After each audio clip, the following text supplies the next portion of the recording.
Hi everyone, welcome back to my coaching table tennis tutorial videos.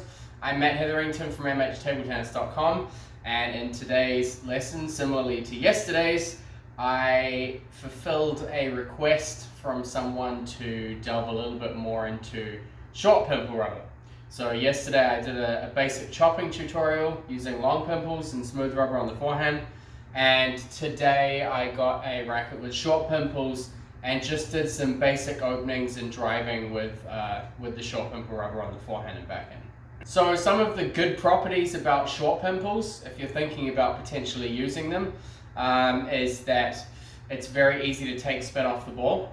So you don't have to do as much leg work or as much brush contact when you're opening against backspin.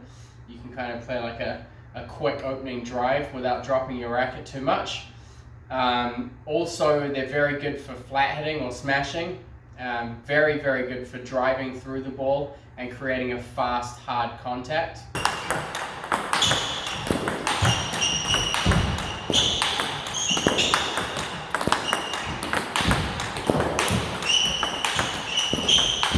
Short pimples are also very good for blocking. So dead blocking and really taking all of the rotation and speed off the ball can create a lot of disruption in your opponent's rhythm. So the main things that I think that the short pimple rubber is good for is the taking the spin off the ball, especially on serve receive and on the first opening against backspin.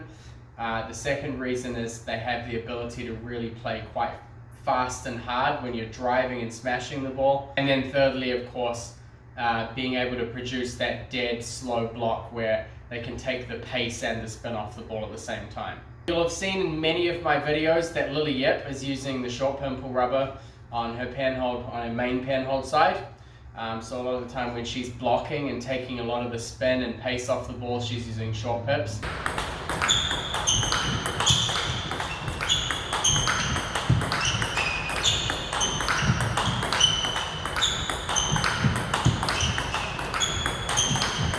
Some of the things that make short pips different to using smooth rubber, obviously the amount of rotation that you can get on the ball is not the same.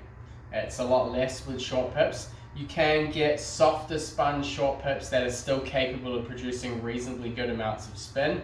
The ones with the firmer sponge are a lot better for driving and blocking or chopping even.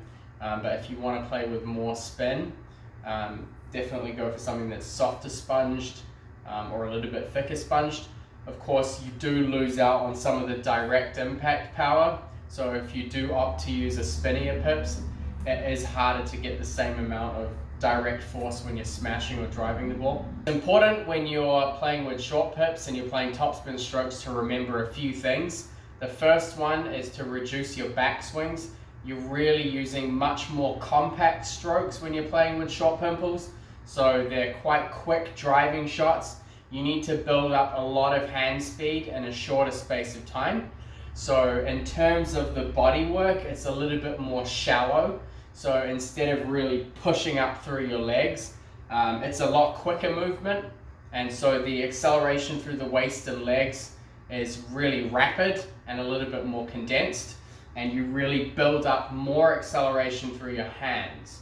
So you might twist into the ball a little bit, but the tightening of the thumb and finger and the acceleration through the wrist is often really important when you're playing with short pips to get that extra bit of offense out of it. When you're playing against topspin, the use of thumb and fingers is really important. So on the backhand, you're really pushing into the ball with the base of your thumb.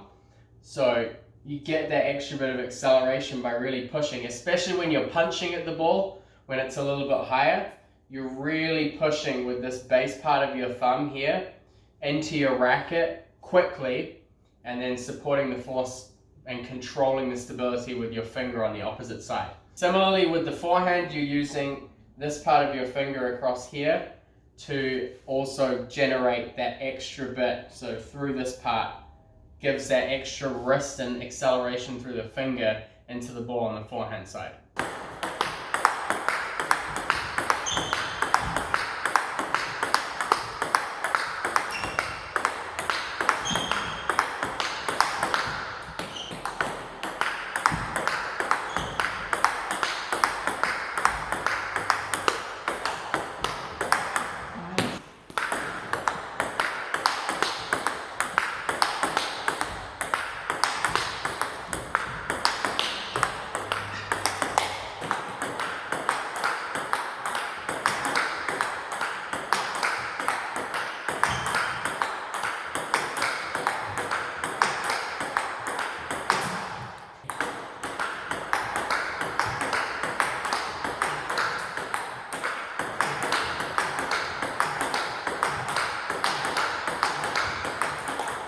When you're making openings, it's important not to drop your racket too low. So where we would create a lot of build up and topspin when we're using a smooth rubber and really push through our legs. With the short pips, you can almost take the ball a little bit earlier in the bounce and drive through it, but dropping your racket a little bit and really pushing up quickly through your legs. So it's not as big a build up as you would be playing normally, because you have the short pips to take some of the spin off, but you just need to drop your racket a little bit below the ball. Now it's important to remember that you can still topspin the ball with short pips, even though they're much better for flat hitting and they're known for not having as much spin as a smooth rubber.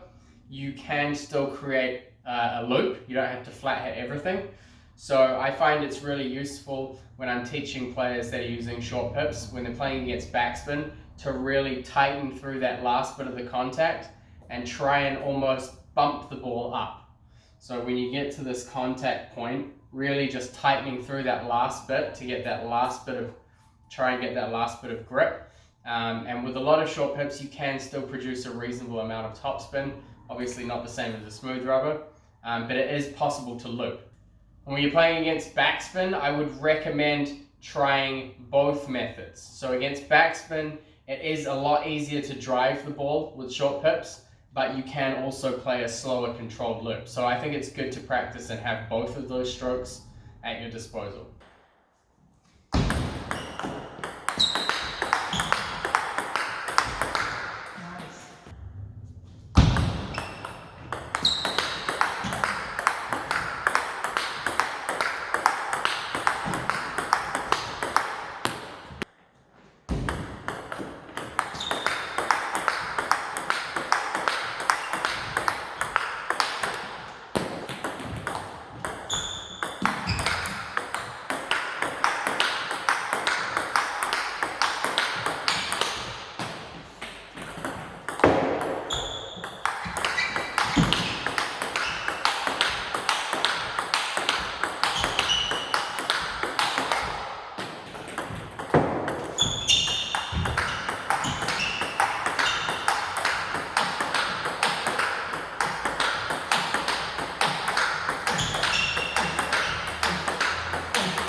When you're starting out with the short pips, it's good to practice as much as you can the transitioning between the first opening against backspin and the first ball in the topspin rally.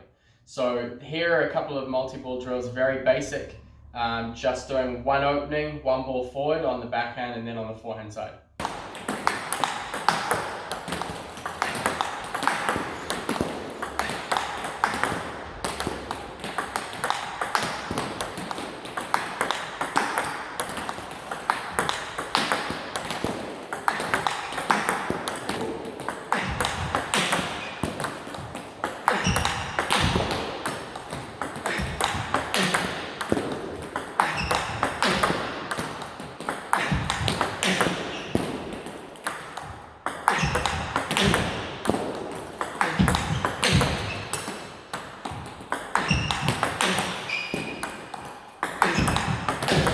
Those are just some very brief tips about using short pips. Hopefully you found some of them useful. If you're thinking about switching or are interested in short pimple rubber, I would recommend looking at players like Matthias Falk and Mima Ito. Matthias uses the short pips on his forehand. Mima Ito uses it on her backhand. Those are two very good examples of short pips players. With any luck, if you've come this far in the video, you found some part of this interesting or useful for you.